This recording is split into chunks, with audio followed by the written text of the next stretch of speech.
Ni hao, chers amis téléspectateurs de la RDV, chers amis Boudoka. Yéen a nekk ci seen biir émission Boudoka. Au sommaire de cette émission ñuy dem fàttaliku dara fàttaliku ki nga xamante ni moom mooy Souleymane Thioumbiano. Kan mooy Souleymane Thioumbiano dans cette émission da ngeen koy am à la découverte ñu nar dem découvrir li nga xamante ni mooy coming down du maître Ibrahima Sidibé. Lan mooy coming down dans cette émission da ngeen ko ci gis mais également à la leçon du jour ñu dem jël les techniques de self-défense pour femmes.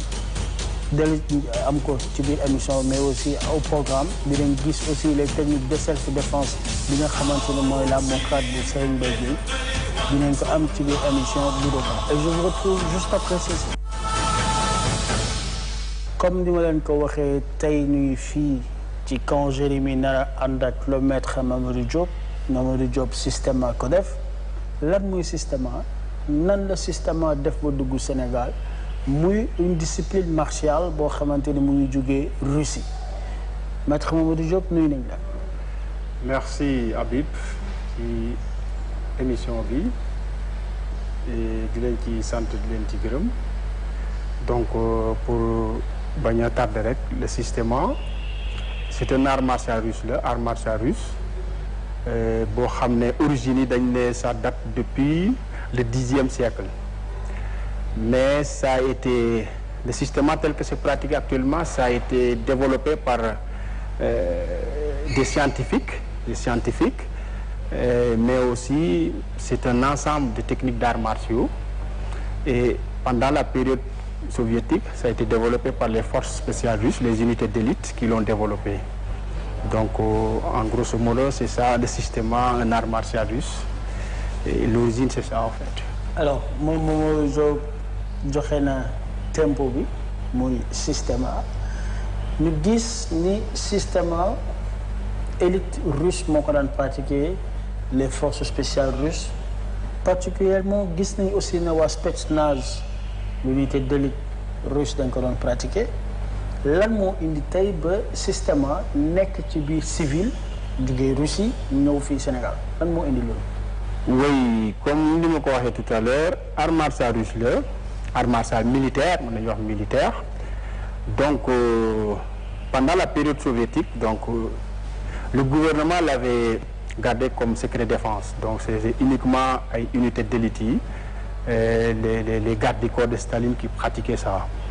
Maintenant, après la chute de l'Union soviétique, c'est dans les années 90-97, le colonel Ryabko qui a commencé à vulgariser cette discipline à travers le monde et ça a été adapté aux civils. Ñu adapté ko civil. Aux civils wala. D'accord donc léegi le colonel Ryabko boobu adapté ko civil mu génn dans un cercle militaire restreint.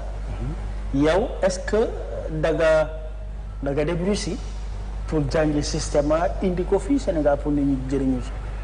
En fait li ma poussé ma pratiquer cette discipline c'est que en 2015 on avait un projet pour ouvrir une section de Viet-Voda en fait au niveau de l'école police. Maintenant comme man c'était des policiers, j'étais en train de réfléchir sur une méthode boo xam ne ça sera plus adapté à eux parce que voilà ma ci doon xalaat pour mettre sur place un système boo xam ne du ñu ñëw rek di leen jàngal comme ni ñuy jàngee ay position de base technique de base yoo xam ne ça va prendre trop de temps pour ñoom ànd yeeg yenn niveau yi. Donc j'ai réfléchi sur ça. Donc un jour j'ai vu une vidéo de Systema, un ami l'a partagé. J'ai vu la démonstration et immédiatement ça m'a attiré. Il a commencé à faire des recherches sur internet bi et je me suis dit que voilà c'est ce que je cherche. Voilà, c'est comme ça que voilà j'ai pris contact avec des experts qui sont en France, voilà, waxtaan, tout ça pour inviter. Voilà, ils m'ont dit oui, le système tu peux pratiquer ça à distance parce que c'est une discipline, c'est pas compliqué. Et je me suis dit non, man li ma gënal soit ma ñëw wala moom mu ñëw. OK. Ñu waxtaan avec un expert qui était à la police, moom mu ne li ñu facturons parce que en fait c'est la discipline la plus chère au monde. Systema. Ouais, c'est trop cher pour inviter un expert parce qu'il nous disait non seulement tu payes le billet, transport, tout, et chaque séance da nga koy fay 500 €. Ça c'était le minimum daf ñu wàññil. et ma ne ko non ça c'est trop on peut pas loolu mu mënul nekk. Par la suite on m'a mis en rapport avec un autre instituteur lui c'est Jean-Marie Frécon. Maintenant on a discuté waxtaan mu ne ma wala d'accord maintenant l'idée c'était que bu ñëw en tant que mais qu'on soit des partenaires. Ok. Partenariat là mu ne d'accord donc il va essayer voilà comme pour la division de l'art martial. Qui l'a déplacé où il est venu en 2016 on a fait le premier stage mu ñëwaat en 2017 ñëw na fi il m'a invité une fois aussi à tenter un voyage en France après on l'a invité encore en 2018 donc il est venu 3 fois au Sénégal pour la formation dans le système. Ok.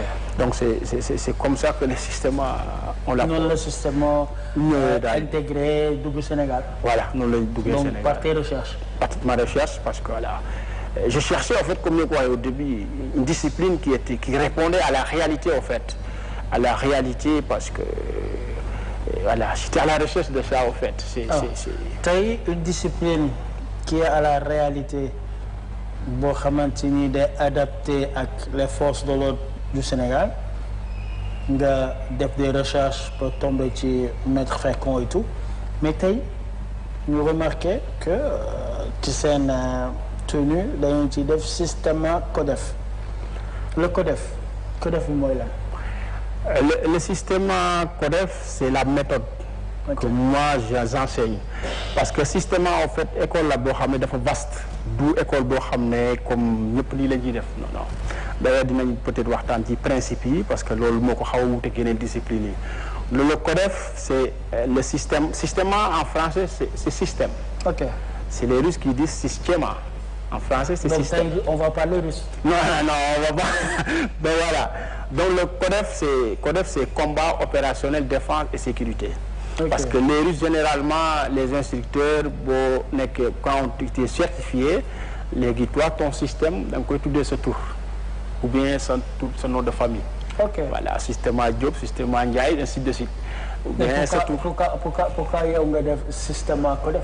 oui comme mu nga def sa nom de famille ou par exemple nga defoon système séeréer par exemple.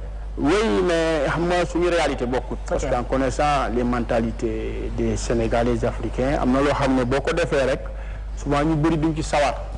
Ok bon je dis que bon il faut pas faire comme les Russes trouver un nom boo xam ne ça sera ouvert à tout le monde. Okay. C'était ça l'idée mais c'est le CODEF c'est la méthode bi may jàngale. Ok c'est ma méthode parce que chaque instructeur a sa méthode. Ok.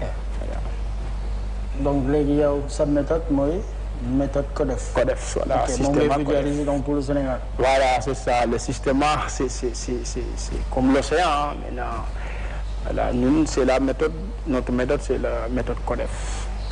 ñuy fàttali les amis téléspectateurs de la RDV et les amis Boudoka que yéen nekk tout le temps ci seen biir émission ñuy waxtaan aujourd'hui sur la système avec maître Mamadou Diop.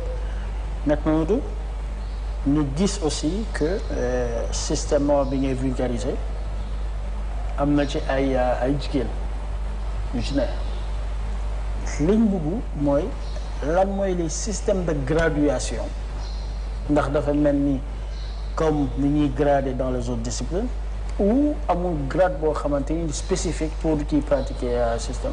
Voilà en fait merci ci question bi parce que ça permet peut-être nit ñi gën a comprendre lan mooy système. Dans le système amul système de grade il y a pas de système de grade en fait c'est ce qui bokk na ci li koy différencier ak beaucoup de disciplines amul système de grade en fait c'est un art de survie. Ok.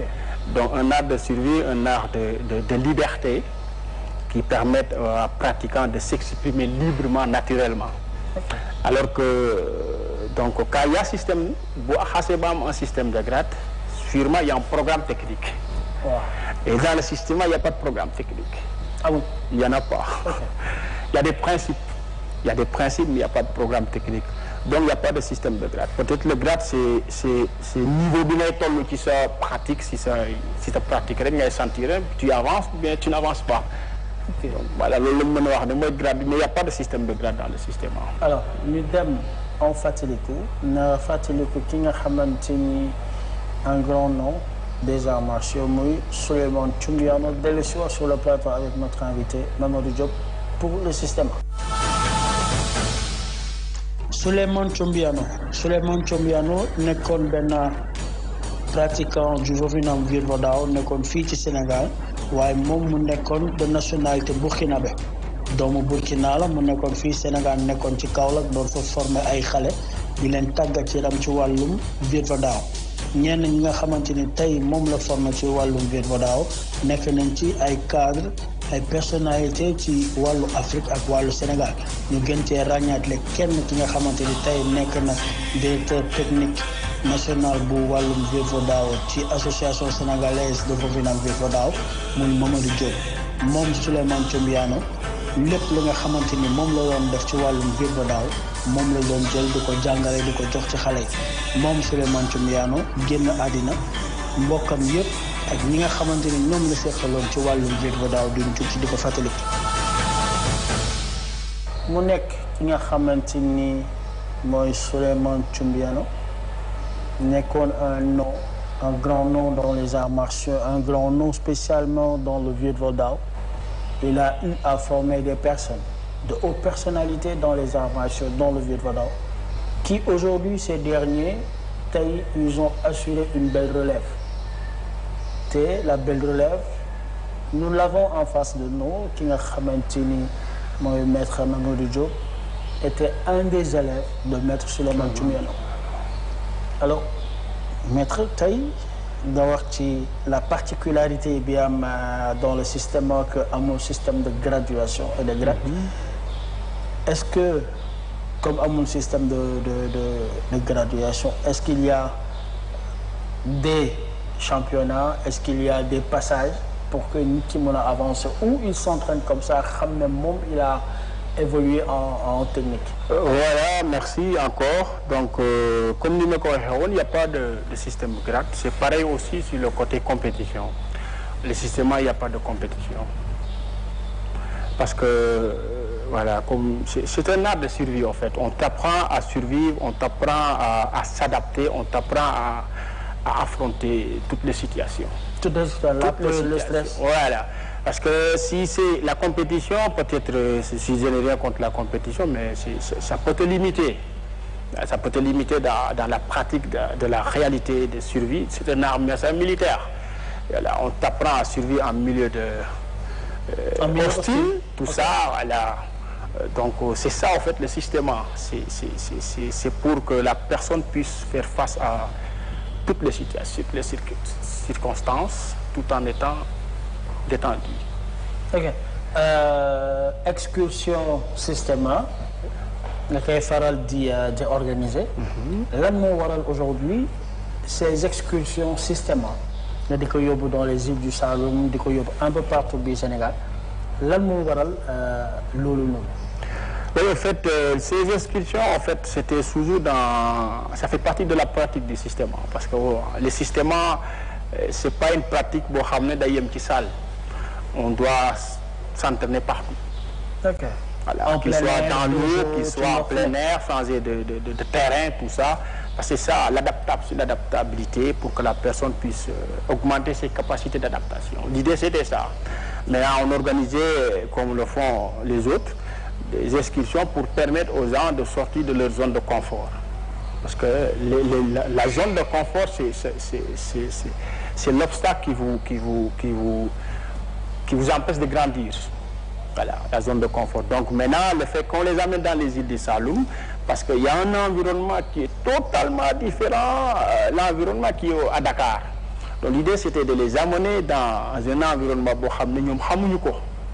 et la personne découvrir un paysage et tu vois, il a des sensations, c'est différent de l'immutamol. Et ce qui le pousse à grandir dans la vie. Okay. Donc c'est ça l'idée. On les amène là-bas, on passe la journée dans la brousse. Voilà, on passe la journée à Pointe de Sangomar, la baignade, découvrir tout ça. Voilà. C'est ça l'idée, quoi. Okay, donc tout le temps, tu sais argument, un art de survie. Ouais. Un art de survie, un art militaire adapté aux civils. tey civil bi lan nga koy jàngal. comme art de survie ci moment boo xamante ni affaire yi xaw na jaxasoo ci moom ci endroit bi mu nekk lan nga koy mën wan lu nga xamante ni mooy son art de survie. voilà parce que quand en fait xam nga boo xoolee bu ñu duggee sur le domaine sur les principes du système. Il y a 4 principes dans le système. Le programme, c'est la base, c'est ça, ce sont ces 4 principes. La respiration, la détente, le mouvement et la structure. Maintenant, art de survie, pour que la personne, pour nous mener à survivre dans des situations dangereuses, disons, il faut que la personne nous mène à contrôler ses émotions. Mais l'autre, contrôle d'émotion ak tey yenn Sénégalais qui sont nga xamante ils sont trop émotifs est-ce que loolu war naa mën a nekk pour ñoom benn deuxième bi mooy dans la respiration parce que wax nga ne sur le principe de la respiration tey dans le système ban place la ci occupé dans la respiration. Oui, ce que je disais, c'est-à-dire c'est le fait que le contrôle des émotions, c'est ça, c'est-à-dire la respiration, beaucoup na ci. Parce que la personne, tant qu'il n'est pas zen face à une situation, tant qu'il n'est pas tranquille, tant qu'il n'est pas calme, il ne peut pas trouver de solution. Donc, voilà, li gën d'abord nit ki il faut ñu tàggat ko ba xol bi ak xel mi mën a dal bu jàkkaarloog ak problème bu dalee rek mën a trouver des solutions. Okay. Mais loolu bu dalut souvent day affecté xel mi du mën a xalaat pour trouver des solutions. Donc ce qui fait que ces principes la respiration dañ lay jàngal parce que respiration bi day tax nit ki mën a contrôler émotions yi. Ok. li ko waral parce que quand la personne est stressée déjà dañuy xool on voit que sa respiration devient irrégulière, anormale, automatiquement. Comme j'ai l'habitude de taquiner mais mes amis Ndiobène ak mes amis Séeréer bu ñu nekkee ci ay émotions dañuy. Voilà, okay. La respiration est anormale, la personne elle est là et il est tendu. Okay. Maintenant, on t'apprend à être conscient de ta respiration. Les jàngal ni ngay noyé, surtout quand tu es face au stress. Comment tu gères le stress. Maintenant, cette respiration va te permettre d'équilibrer l'énergie, de calmer, de détendre le corps. Et quand le corps est relâché, détendu, le stress a moins d'impact sur la personne. Tey par exemple, je vais prendre une personne, une de mes caméramans, oui. Jacqueline, par exemple. Oui. Jacqueline, su ne woon tël gis benn xaj wala benn ngay di tël tiit nan la war a mën a def ba contrôler face ni tël gis benn gaynde. Ça s'apprend déjà, il faut que ñu jàng ko xam ko. Ok. Mais gis nga boo xoolee moom tey bu jàkkaloon gaynde li muy njëkk a def rek da ngay gis. Voilà, parce que la respiration est anormale, est bloquée. Si c'est bloqué, le corps ne sera pas alimenté. Il n'y aura pas une bonne alimentation du corps en oxygène. Okay. Ce qui va créer des tensions. Et quand les tensions sont là, le cerveau est bloqué. Okay. Donc c'est ça. Maintenant, la respiration, il y a plusieurs façons de faire la respiration. Peut-être qu'on aura peut-être une autre occasion pour travailler sur ça, expliquer la respiration. Mais c'est la base, c'est la pierre angulaire du système. Et c'est la base de la vie. Respiration. Voilà. Okay. Comme le disait, il y a des experts, un expert qui disait quand tu respires bien, c'est vivre bien. Respirer mal, c'est vivre mal. Okay. Donc c'est fondamental pour l'être humain d'être conscient de sa respiration, de le contrôler. Pour contrôler la respiration, ouais. Pour bañ a tiit. Voilà. Ok. Mais entre-temps, dinañ ci waxaat. On va à la découverte du coming down du maître Ibrahima Sidibé, de l'histoire avec notre invité Mamadou Diop.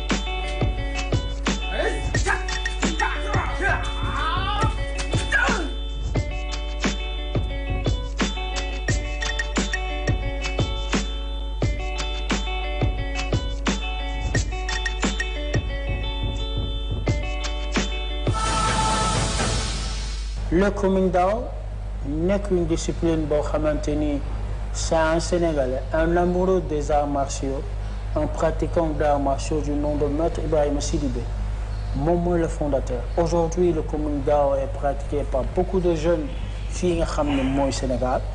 Il a un projet de le faire valoir partout dans le monde, le Komingdao. De leen fàttali à ceux qui viennent de nous rejoindre que yéen a nekk dans votre émission Budoka sur la RDV avec notre invité Mamadou Diop ñuy waxtaan ak moom sur le système. Système nekk une discipline martiale qui nous vient directement de la Russie, le pays du président Vladimir Poutine. Alors tey nga ni Maître Diop que il faut nga am benn adaptabilité pour le corps ak la respiration pour mën a gérer beaucoup de choses yoo xamante ni ñoo lay dab ci sa wàllu stress ak boo tiite nga wax en relaxation. D'après nos recherches gis nañ ne aussi am na une particularité bu nekk dans le système mooy le massage à pied. Lan moo wuute massage à pied ak massage loxo lan moo leen wuute dans le système parce que massage à pied sénégalais mosuñ koo dégg te xam naa ñenn ñi gisaguñ ko mais lan moo ko def. Voilà donc par rapport au massage au fait peut-être bëgg naa aussi ñu waxtaanee compléter le principe parce que peut-être dina tax ñu gën a comprendre mais le massage ça fait partie du système. Ok. Et le massage doit permettre ñu éliminer les tensions. Surtout pourquoi on fait avec les pieds, c'est pour toucher les tensions internes. Ok. Voilà, tout à l'heure gis nga tàmm naa tudd le mot tension détente parce que c'est la base du système. Il faut que le pratiquant soit détendu. Voilà. Et maintenant le massage permet de toucher les zones internes. Moo tax boo ko mësu te def tu risques d'avoir boo moytu doo eggale massage yi parce que c'est douloureux surtout avec les personnes qui sont tendues. Massage à pied. Voilà parce que lan moo indi mu am telle douleur par exemple. Parce que on appuie en un certain moment on appuie avec les talons en profondeur. Ok. Donc si plus la personne est tendue, plus il sent la douleur. Plus il sentir la douleur. La douleur. Moins tendu, moins de douleur. Ce qui fait que le début, tu as des fois mën nga sentir des douleurs, mais après quelques temps de massage, tu sens plus de douleur. Tu es relâché. Moi, comme à nos amis spectateurs, comme ni ngeen ko gisee à l'image avec Maître Diop, il nous explique en même temps ñu ngi gis à l'image le massage à pied bi nga xamante ni moom la nekk di def. Oui, au fait, moi j'ai des élèves qui viennent ici des fois uniquement pour se masser. Qu'est-ce que c'est? Oui, il te dit que parce qu'après le massage c'est bien fait mais da ngay dox doo sentir sa poids. Okay. Tu sens plus ton poids en te déplaçant à un certain moment. Donc, est-ce que aujourd'hui le massage à pied am na une adaptabilité pour tout le monde maanaam les personnes yi nga xamante ni soxla nañ massage est-ce que bu ñu gis Maître Mamadou Diop pour un massage du pied est-ce que c'est faisable? Oui, c'est faisable. Xam nga aussi dafa am ñaari mbir yu nekk ci massage yi.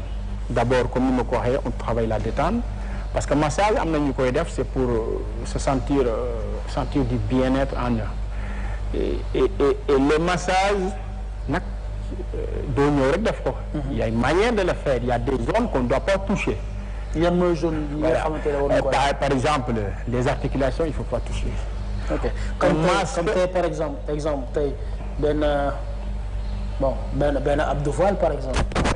bu am problème mu ndigg ak affaire yooyu tëdd est-ce que bu ñëwee yooyu di nga ko mën a masser benn abdou voile. Oui, ça bu fekkee ne le problème c'est un problème par exemple peut-être liggéey coono la. parce que tu sais des fois nit ki le fait que nga toog bu yàgg wala yenn liggéey yi day permettre les vertèbres mooy gis. dañu mën nañ dem ba coincé. Ok. Parce que le massage au fait mu ngi entretien la comme ça oto rek nga xëy dëgg rek nga yóbbu ko entretien ñu raxas ko. de vidange le massage est pareil tout le monde doit faire le massage. Ok. Parce que day permettre muscles yi bu nekk dellu ci place initiale am. organes yi bu nekk parce que c'est pas uniquement le dos mais on masse le ventre. biir bi. Oui, dañ koy masser avec soit bâton soit avec les poings on peut Et ce massage, c'est très bien pour surtout nous avons un problème de digestion. Ok. Voilà, parce que ça permet de masser les organes à l'intérieur. Il y a une manière de le faire toujours. Voilà. Okay. Donc le massage, en gros, c'est ça. On va travailler le corps. La femme a une question, on me demande, est-ce que massage au birbi, est-ce que borom biri, borom patron, est-ce que nous avons massage du ventre? Oui. Là, on le fait avec le poing, avec des bâtons. Voilà, et selon les personnes, les douleurs seront boudées. On ne met pas assez de pression. On le fait de telle sorte qu'il va supporter la douleur, ainsi de suite. Mais au bout de 3 massages, il n'y a plus de douleur. Tu ne sens plus de douleur. Et le massage du ventre permet une bonne digestion. Quand on parle de digestion, on parle aussi de constipation. Exactement, exactement. Parce qu'on le fait avec la respiration. Pas uniquement de masser, mais qui masser, il doit travailler sa respiration. Donc, quand on peut expliquer, il y a beau appuyer, parce qu'on a contracté. Ça, c'est pas bon. On monte quand la personne monte, tu dois te relâcher. Non, tu dis lui-même, on ne monte pas avec les pieds. On va commencer peut-être avec les poings, ainsi de suite, mais le dos, parce que tension, une personne, quand il est fatigué, c'est pas ici, c'est là, c'est le dos. Voilà, d'accord. Donc, c'est ça le massage, parce que voilà, les pratiquants de système, ce n'est pas uniquement les pratiquants. En Europe, beaucoup de personnes pratiquent le système, mais ils le font pour la santé. Parce que ce n'est pas uniquement un art de combat, mais un art qui guérit. C'est pourquoi on travaille beaucoup les techniques de massage, les techniques de relaxation, de gestion de stress. Et quand on parle de gestion de stress, c'est le mal du siècle. On sait que les gens sont stressés. Et le stress, ça peut réduire beaucoup de choses. Voilà, effectivement. Okay. Le pratiquant de système, il ne se stresse pas très vite. Voilà. Alors, pour cela, le pratiquant du système, il ne se stresse pas trop vite. Alors que les personnes intéressées par le système, je vous invite à découvrir le système, le système que du maître Mamadou Diop. Nous découvrir le barabari. Alors, tout le temps dans l'enseignement, la santé et l'art du bien-être. Il y a un système beaucoup pratiqué, il y a moins de stress. Est-ce qu'aujourd'hui, dans ce qu'on appelle la zen attitude, le pratiquant du système, face à des personnes qui sont trop bruyants, est-ce qu'il peut se défendre de manière physique ou est-ce qu'il peut se défendre de manière intellectuelle? Tu parles en matière de combat. Oui, et tu sais, le combat, en fait, on te dit que face à l'adversaire, il faut te détendre. Le premier principe, c'est se détendre. Et être à l'état zéro. Être ici et maintenant, le moment présent. Et là, ce qui fait que, ce qui donne la facilité aux pratiquants de système d'aller même de certains à lire même à travers l'intention de l'adversaire. Tout dépend de l'état que tu seras. Si tu es nerveux, si tu es agressif, si tu es tendu, tu n'as pas assez de chance pour arriver à ce stade. Donc ce qui fait qu'on te dit toujours, il faut être zen, il faut être détendu, il faut être relax. Voilà, et ne penser à rien du tout face à l'adversaire. Ne penser à rien du tout face à l'adversaire, il faut flairer emboîter là-bas. On va aller à la leçon du jour. Les techniques de self-défense pour femmes, de l'histoire sur le plateau avec notre invité, Maître Mamadou Diop. Si par exemple je suis ici, là tu es en danger. Okay. Si je suis là, tu es moins en danger. Okay. Donc si par exemple quelqu'un s'approche de toi comme ça, tu vois, comment tu te sens? Très mal à l'aise. Voilà, très mal à l'aise. Il y a des gens, ils viennent, ils provoquent comme ça en se mettant avec la tête, le front contre le front. Ça c'est un truc que moi je ne peux pas tolérer personnellement. Okay. Les personnes ne peuvent venir envahir mon espace vital, c'est trop dangereux. À cette distance-là, quoi que je fasse, tu es vulnérable. Oui. Pour ne pas subir le fait que l'autre vienne vers toi, la première chose que tu vas faire, tu vas reculer un pas et tu vas faire très bien comme ceci. En fait, dans les arts martiaux, peu importe ce qu'ils font faire, la base, c'est d'apprendre à avoir une garde. Ce que tu peux faire, c'est venir t'attraper. Voilà. Et là, tu peux pas reculer. Ouais, là je suis coincée. Là, t'es coincé, tu vois. Là, je sais pas. Alors, je vais pas forcément toujours serrer toutes mes forces. Ouais. Mais là, je te serre et je te tiens. Voilà. Donc, c'est pour montrer, t'es à moi. Tu pars pas, tu restes ici. C'est ça. Et tu fais ce que je te dis. Donc, dans ce cas-là, en fait, ce qui se passe, c'est que si tu utilises le biceps, si tu regardes, le reste de mon bras est libre. Ouais. Tu vois. Donc, ce que je vais pouvoir faire, c'est tourner. Ah ouais. Alors, tu peux soit tu fais comme ceci. Ok. Ou soit, ce que je fais comme ceci. Ah ouais. Tu vois. Et donc, en fait, ce que je fais, je tourne, et que tu tends le niveau du poignet. Ah ouais, totalement. Voilà, maintenant une tension au niveau du poignet. En fait, ce qu'il y a, c'est que on essaie dans ces défenses de viser les points faibles de l'autre.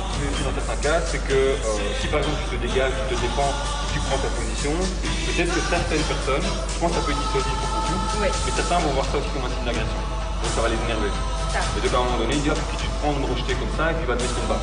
Les attaques les plus fréquentes, c'est des attaques musculaires. Même quelqu'un qui est énervé en rue, pas comme ça. Le désavantage de ça, c'est que c'est très puissant. Si je fais ça, après la puissance, moi je pense que je tombe. voilà, tu tombes de piste. Ouais. Mais le désavantage, c'est que tu passes 3 à 3 km. Ouais, on va le voir. On voit qu'il faut arriver. Effectivement. Donc tu peux très bien décider de reculer. Donc tu t'attrapes ici, tu dégages, comme on l'appelle, et tout de suite tu te remets en question. Voilà. Si tes mains sont là, pas trop mal, là comme ça, c'est à un temps, ça désamorce l'agressivité, tu pars, etc. Tu dis non, calme-toi, etc. Moi je veux pas que tu me touches, je veux pas de problème. Mais en même temps, tes mains sont là-dessus. Donc là, ce que je fais, c'est que je me protège. Ok. Aujourd'hui dañu gis que il y a une violence boo xamante ne des agressions boo xamante ne dafa dem en crescendo et que la remarque a été faite mooy on agresse beaucoup plus nos sœurs, nos filles, nos épouses dañuy gën di agresser, raison pour laquelle il y a beaucoup de personnes aujourd'hui, particulièrement Maître Diop, qui organisent beaucoup de stages de self-défense pour les femmes et on invite beaucoup plus la gente féminine à ce que ñu dem dans ces stages d'arts martiaux, ces stages de self-défense. Ce sont des stages de self-défense mais de survie pour la gente féminine. Alors aujourd'hui yaa ngi doon wax ci loolu mais dañuy bëgg ñu defaat benn marche arrière sur les principes du système nga wax ñu 2 mu des yeneen 2 pour mu nekk 4 yeneen ñaari des ban ak ban la. Les 2 qui restent, c'était le mouvement, j'ai un peu, on a dit un peu le mouvement, c'est-à-dire les pratiquants, ils doivent utiliser que des mouvements utiles. Tout ce qui est inutile en matière de déplacement, il doit l'éviter. Ce qui fait que dans le système, il n'y a pas de position de base. Le mouvement doit être naturel. Tous les déplacements doivent être naturels. Il ne doit pas avoir de contraintes pendant les déplacements. Et le mouvement doit être continu. Ok. Donc, et après, le principe, c'est la structure. Avoir une bonne structure du corps facilite le déplacement aussi. Donc, ces 4 principes, ils sont liés. Donc, pour que tu aies fait un bon mouvement, il faut avoir une bonne structure du corps. Donc, ce n'est pas n'importe comment tu vas te positionner, mais la bonne structure du corps facilite le déplacement. Et quand on parle de combat, on parle de déplacement. Donc, c'est ça les 4 principes. Respiration, la relaxation, le mouvement et la structure. C'est ça le système.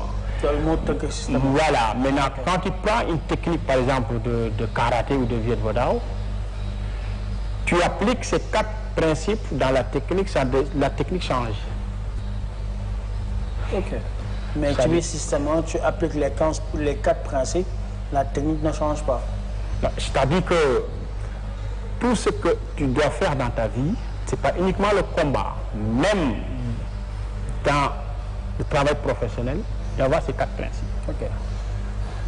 Être conscient de ta respiration, être relâché, avoir une bonne structure du corps, être en mouvement. Si c'est le moment de bouger, il faut bouger. Et savoir comment bouger. C'est ça, ces 4 principes. Okay. Mais ce n'est pas limité uniquement au combat. Maintenant, ce que je dis, c'est-à-dire que tu prends une technique ailleurs, tu appliques ces 4 principes dans la technique change. Ça ne va plus ressembler à la technique que tu avais empruntée ailleurs. En fait, le système, il applique tout. Il n'y a pas une technique qui est spécifique au système, non. Donc, parce que je l'ai dit au début, ça te permet à la... En fait, système, c'est système. On essaie de réveiller ton système en toi. Ok. Chacun a son système. Donc, chacun, l'art martial doit s'adapter sur la personne. Mais ce n'est pas la personne qui doit se plier à l'art martial. C'est ça, en fait, le système. Ce qui fait que quand nous, on pratique le système, le groupe, au bout de quelques années, la manière dont on va pratiquer le système sera différente. Parce que chacun va travailler selon ses capacités physiques, selon ses sensations. Selon sa technicité. C'est ça la liberté. Donc, la liberté. Donc, ce qui veut dire que spectateur Bissetan Atman, on peut pratiquer le système, arriver à un certain niveau, certaines années, mon de ce système avec ta propre technique et le vulgariser. Effectivement. Mais tout en laissant le nom système. Effectivement. Parce que, tu sais, moi au début, j'ai voulu prendre, j'ai fait du karaté, j'ai fait du Viet Vo Dao. J'ai voulu prendre mes techniques de karaté ou du Viet Vo Dao que je connaissais et l'intégrer dans le système. Parce que mon professeur m'avait dit, lui, j'avais fait du Krav Maga, du Kung Fu en France, mais il avait ce problème. Moi, j'ai voulu tester, ça ne marche pas. Nous ça? Je ne sais pas, mais ça ne marche pas. Tu peux pas... Si tu as les techniques du karaté, techniques du Viet Vo Dao ou les techniques du Kung Fu et les techniques du Aikido dans le système, pourquoi ça ne marche pas? Ça ne va plus ressembler au karaté ni au Viet Vo Dao. Ça change complètement. Mais ça va être du système. Mais ça va être du système, mais tu peux prendre une technique de karaté, tu l'appliques dans le Viet Vo Dao. Tel que ce n'est pas appliqué dans le karaté, ça ne change rien. Ça sera du Viet Vo Dao. Tu prends une technique de taekwondo, tu l'appliques dans le karaté. Tel que c'est appliqué dans le taekwondo, et ça, tu l'appliques dans le karaté, ça va sentir du karaté. Okay. Mais le système, quand tu prends une technique, avec ces 4 principes, la technique change complètement. Déplacement, mouvement, respiration. Tout change. Ce qui fait ça, la spécificité de cette discipline, ça ressemble à aucune discipline. Okay. Bon, c'est vrai, ça a des similitudes avec l'aïkido. Okay. L'aïkido, certains disent qu'avec le tai chi, parce que dans le système, on travaille l'énergie, le travail énergétique. Donc, ça a des similitudes avec l'aïkido, mais toujours, c'est différent toujours. Mais mon dal ok. Aikido. Ok. Donc, système au Sénégal, dans les 14 régions du Sénégal, est-ce que le système a une représentativité sur les 14 régions du Sénégal? Le système est pratiqué en Afrique de l'Ouest. Pour ne pas dire en Afrique, parce que je pense à pas l'Afrique du Sud, c'est uniquement au Sénégal. Sénégal, tu Sénégal. En Afrique de l'Est, on est présentement le seul pays qui pratique le système. Ok. Alors, parce que comme ça a été vulgarisé dans les années 97, comme c'était gardé secret défense par le régime communiste, juste dans les années 97, ils ont commencé à vulgariser. Et jusqu'à présent, la vulgarisation, c'est... Desna, parce mais que... pourquoi aujourd'hui, en étant le représentant attitré du système au Sénégal, pourquoi pas d'autres initiatives avec l'accompagnement de l'ambassadeur de la Russie pour que le système Mounadem, Mali, Côte d'Ivoire, Gabon, Burkina, ainsi de suite?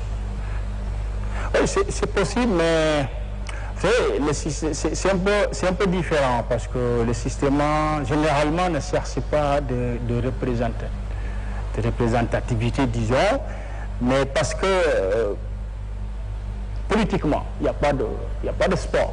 C'est que les arts martiaux actuellement, s'il n'y a pas le côté sportif, ça intéresse moins les gens.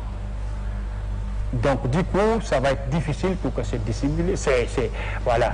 Maintenant, sauf ceux qui veulent pratiquer l'art martial en tant qu'art martial, ou bien ceux qui sont intéressés pour le côté travail, leur côté santé, c'est ça, ils sont intéressés.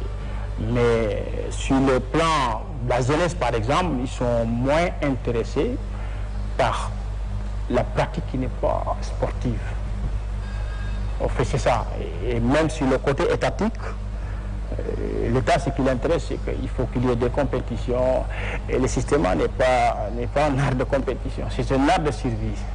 Et moi, ce que je conseille, peut-être qu'on essaie de l'intégrer si possible, dans nos services militaires.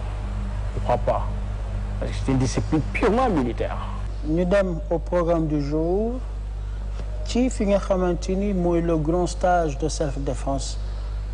Moi, à la participation du Mocrad avec Maître Serigne Mbaye Gueye de l'histoire sur le plateau.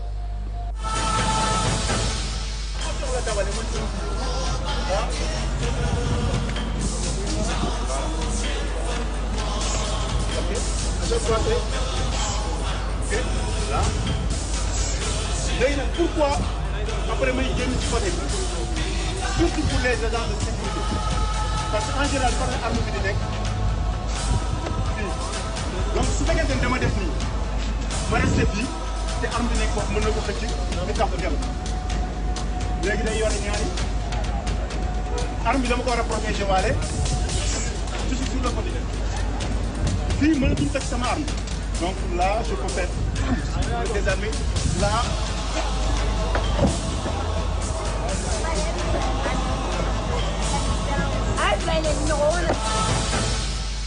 La Mocrad, mon méthode opérationnelle de combat rapproché de Djambar, toujours créée par un Sénégalais du nom de Maître Serigne Mbaye Gueye.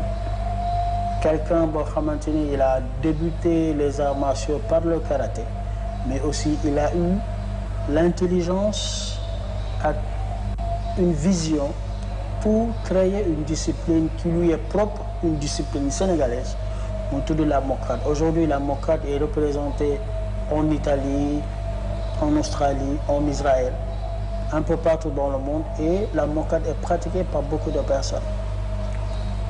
Le système n'est qu'une discipline de l'armée. Nous avons une intégration du système dans l'armée sénégalaise, chez nos forces de l'ordre. C'est l'un des prônés, par exemple, aujourd'hui, pour que le système intègre les hommes de tenue sénégalais. Voilà, donc ça serait, bon, c'est une proposition peut-être, c'est une proposition parce qu'il y a beaucoup d'élèves qui sont dans les unités. Donc, je ne vais pas préciser, mais qui sont dans les unités. Donc, ils voient que c'est adapté à leur métier. C'est une discipline qui est adaptée à leur métier. D'ailleurs, l'école, le style que nous faisons du colonel Yapo. Le colonel Yapo était le chef instructeur de l'entraînement tactique de la brigade d'intervention rapide en Russie. Le style que nous faisons, c'est son style.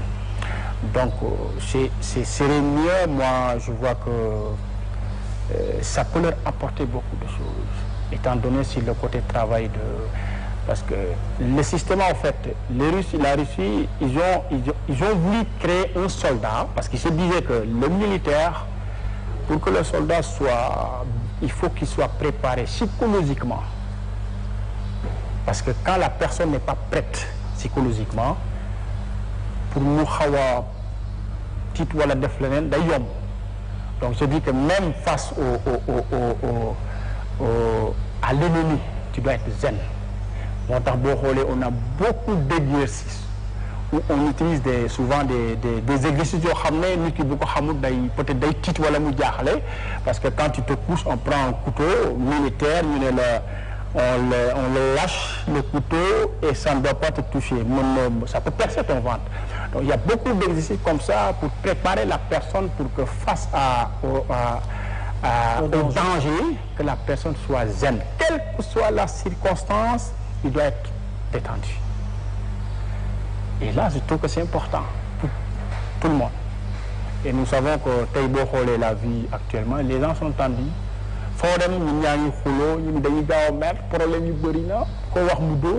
Parce qu'ils sont tendus. Non seulement physique, mais dans le cœur. Et le système, on dit que pour être bon en système, il faut avoir un bon cœur. Et pour que le cœur soit libre, il faut que le corps soit détendu. Okay. Donc c'est profond et ce que j'ai compris en grosso modo, c'est que même dans le combat, moi face dans les vidéos par exemple que nous faisons, moi je donne le couteau à mes élèves, je dis attaquez, faites tout ce que vous voulez, si vous me blessez, je prends ma responsabilité, mais et là pendant le combat, plus tu es détendu, plus tu es à l'aise. Donc je pense que ce côté psychologique, on peut travailler surtout, je ne demande uniquement les hommes de tenue, mais la jeunesse, parce que pour que les gens deviennent calmes. Il y a une question, Bokhamantini, n'a rien à voir avec Systema, mais c'est une demande des internautes. Il y a, en tant qu'expert dans les arts martiaux, maître dans les arts martiaux, instructeur, Nande Guissé, l'avenue du MMA au Sénégal. Mais aujourd'hui, il y a beaucoup de jeunes et des jeunes lutteurs qui beaucoup percés dans le MMA. Moi, je trouve, et au passage, je m'aligne au maître Dame, qui est le directeur technique, et je trouve que c'est une discipline moi je veux réussir sur le côté compétition, sur le plan sportif surtout. Moi je conseille d'aller pratiquer ça parce que ça a de l'avenir et en plus voilà, les guides on pratique plus le sport pour te dire ce que voilà nous deux la gagne, non, maintenant au moins il faut qu'on en gagne un petit truc. Donc c'est important et je vois que le MMA, ça a un peu changé les choses maintenant. Moi je conseille aux jeunes qui sont intéressés vraiment d'aller adhérer.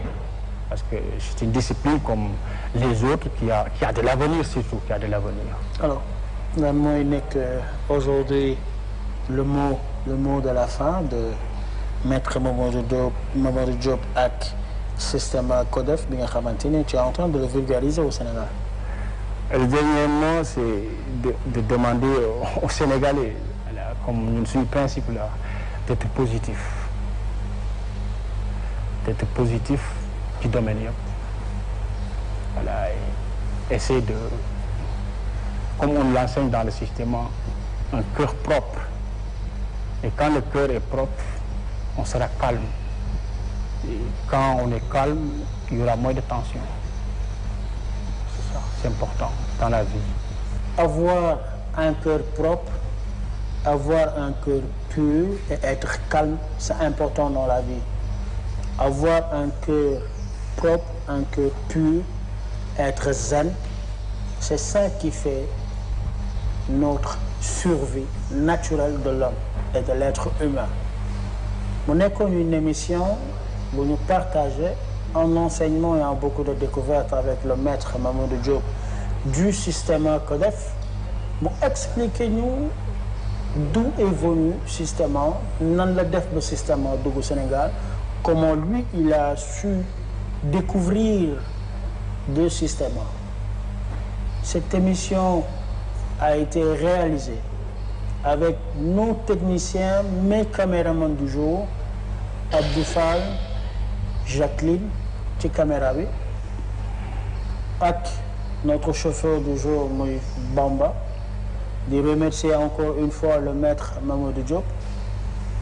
Aujourd'hui, comme je suis avec le maître Mamadou Diop, il m'a contaminé pour la langue sérère, donc je vais vous dire aujourd'hui, Ndokondjal et à la prochaine.